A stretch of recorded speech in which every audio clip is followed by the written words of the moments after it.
Bonjour, bonjour, j'espère que vous allez bien.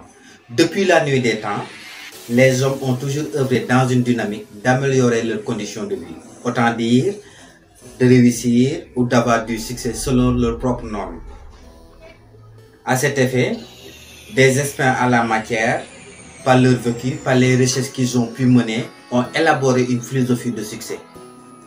Mais il faut noter au préalable que dans la vie, il n'y a pas de formule exacte. Mais il y a des principes qui, s'ils sont bien appliqués, peuvent nous permettre d'obtenir tout ce que l'on cherche. À ce sens, nous allons essayer aujourd'hui de vous énumérer 3 principes qui peuvent nous permettre d'atteindre notre but. Merci de vous abonner si ce n'est pas encore fait, de cliquer sur la cloche de notification pour ne pas rater les vidéos à venir.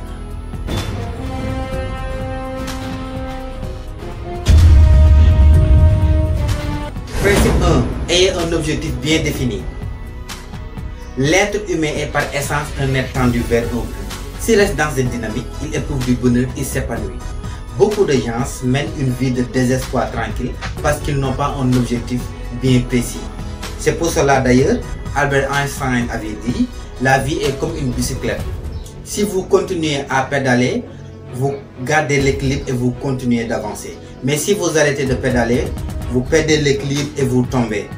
Cherchez ce que vous voulez vraiment et écrivez-le sur un bout de papier. Ayez l'habitude de lire ce papier au moins 2 fois par jour, de préférence avant d'aller coucher et juste après le réveil. Cela va vous permettre d'implanter cette idée dans vos subconscients qui est l'utérus de la création. L'esprit subconscient est comme un aimant. Il attire les éléments qu'il faut pour transformer les idées subconscientes à leurs équivalents matériels. Donc, ce principe est ce qu'on appelle aussi l'autosuggestion, qui nous permet de suggérer à notre subconscient une idée. Et si cette idée s'implante dans le subconscient, c'est sûr et certain qu'elle va se transformer à son équivalent physique. C'est ce qu'on appelle d'ailleurs la loi de l'attraction, qui prône l'idée selon laquelle toutes les idées implantées dans le subconscient vont se transformer en leurs équivalents physiques. Cependant, il est fort intéressant de préciser que cette attraction respecte un certain processus. C'est pas parce que vous voulez quelque chose, vous implantez l'idée dans le subconscient et ces choses vous apparaissent directement. Non, il y a un processus.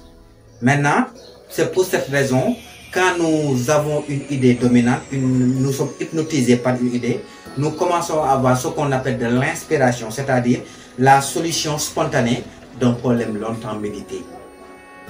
C'est ce que Jung appelait les synchronicités, c'est-à-dire nous sommes au bon endroit au bon moment, nous avons une idée, cette idée nous mène à une autre et ainsi de suite jusqu'à ce que la voie à emprunter nous apparaisse claire et limpide.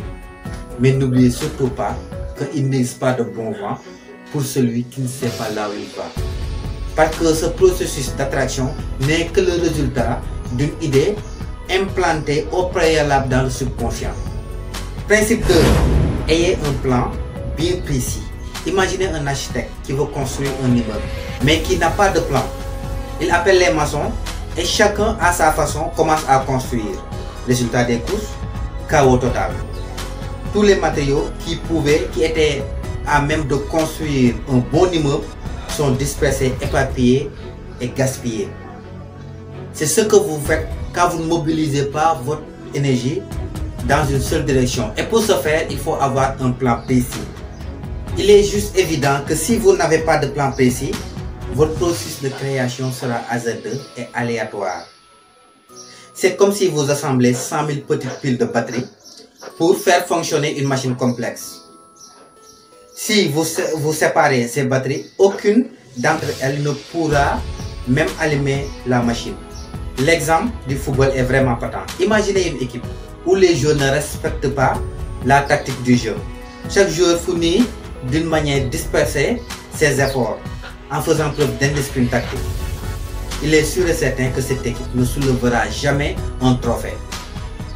Par conséquent, ayez un plan bien précis, car c'est cela qui va vous permettre de pouvoir d'affiner votre stratégie et obstacle après obstacle, arriver à obtenir ce que vous cherchez.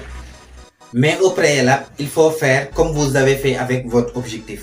Écrivez votre plan sur un papier et ayez l'habitude aussi de le lire juste avant de dormir et juste après le réveil. Car cette période, le cerveau est animé par des ondes alpha. C'est-à-dire, il est plus facile d'atteindre le subconscient. Principe numéro 3. Ayez un désir ardent.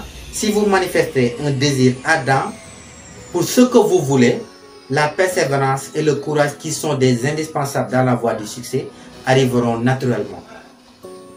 Beaucoup de gens pensent que la prière, c'est les versets que vous formulez en priant. Mais la quintessence de la prière est le sentiment, le désir que cette prière fait naître en vous. Dans son roman resté célèbre, Alexis de Zorba, Nikos Kazantzakis disait « Tout ce que vous désirez ardemment, vous l'obtiendrez. L'inexistant, c'est tout ce que nous n'avons pas encore suffisamment désiré. » Les désirs profonds qui restent et demeurent en vibrant perpétuellement en nous sont sûrs de se transformer à leurs équivalents physiques avec le temps. Car si vous imaginez une chose, vous le désirez ardemment, vous y pensez sincèrement, vous mobilisez toutes vos énergies pour la réalisation de cette chose, elle ne peut que se réaliser. Toutes les grandes personnalités qui ont marqué l'histoire, qui ont eu à connaître des succès phénoménaux, ont appliqué d'une manière ou d'une autre ces trois principes. Ils ont eu un objectif bien défini, un plan bien précis et un désir ardent à la réalisation de leurs rêves.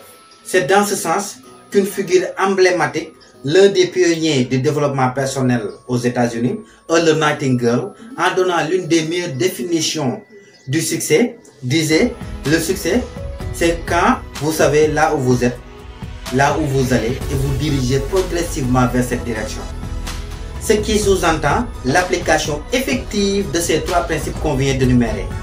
Allez, je vous donne rendez-vous à la semaine prochaine pour une toute nouvelle vidéo. Au revoir.